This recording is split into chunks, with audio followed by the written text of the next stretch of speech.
4 August 2024 বাংলাদেশে কতজন মানুষ মারা গেছে? কতজন মানুষ মারা গেছে? ভোলাতে কতজন মারা গেছে?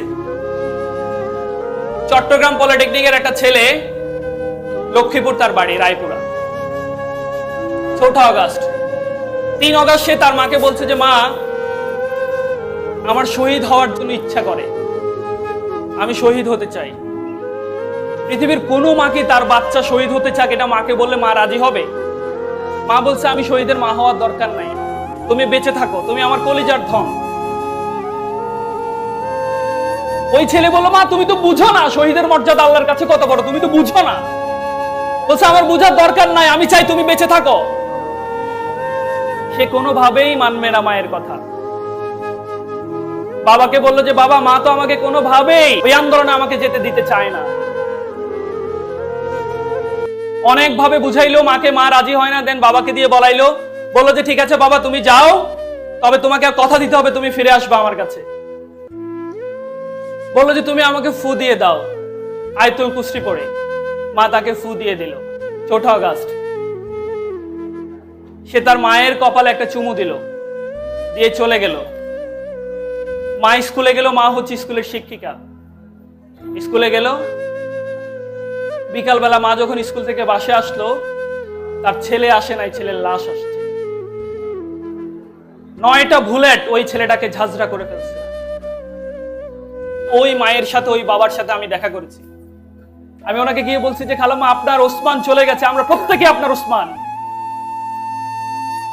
উনি অনেক কান্না করলো।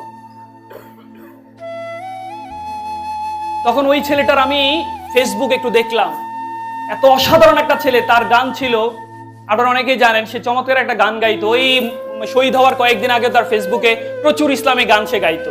একটা গান ছিল যে সাজিয়ে গুজিয়ে দে মোরে। ওই ছেলেটা শাহাদাত বরণ করলো কিসের জন্যে? কিসের জন্যে? একটা বাংলাদেশের জন্য, নতুন বাংলাদেশের জন্য। আমরা কি বাংলাদেশের প্রয়োজনে দ্বিতীয় ওসমান হতে চাই? আমরা কি চাই যে বাংলাদেশে আর কোন দুর্নীতি? আমরা কোনোদিন পৃথিবীর মঞ্চে গিয়ে বলতে চাই না যে বাংলাদেশ আবারও দুর্নীতিতে চ্যাম্পিয়ন। তাহলে ওই ওসমানদের আত্মা কষ্ট পাবে, ওই শহীদদের আত্মা কষ্ট পাবে। আপনাদের লালমোহনে আমি খবর নিয়েছি, ভোলাতে 37 জন শহীদ। আমি বিশ্বাস করি যে লালমোহনের যে আগামীর প্রজন্ম, যারা নতুন বাংলাদেশ আমাদেরকে উপহার দিছে, তারা নতুন একটি বাংলাদেশ তাদের মাধ্যমে নেতৃত্ব দেবে ইনশাআল্লাহ।